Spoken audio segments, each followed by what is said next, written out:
ڈیرہ مراد جمالی reporter ممتاز mixie. سابق chairman municipal committee ڈیرہ مراد جمالی میر غلام نبی عمرانی نے صاحبان ویلفیئر ٹرسٹ سٹی برانچ ڈیرہ مراد جمالی کا افتتاح کر دیا۔ افتتاحی تقریب میں اسسٹنٹ کمشنر ڈیرہ مراد جمالی غلام حسین بنکر،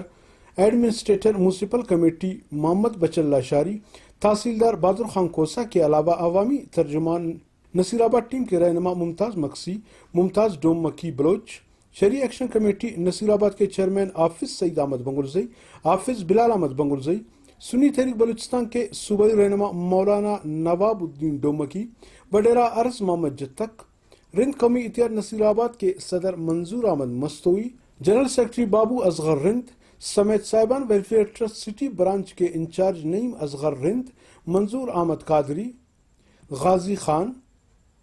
محمد ابراہیم رند، علی حیدر مستوی، جبکہ علاقائی عمائدین میں سعید فرحان شاہ، معشوق بوڑ، سابق کونسلر اعجاز احمد ڈومکی اور امداد سولنگی نے بھی خصوصی طور پر شرکت کی۔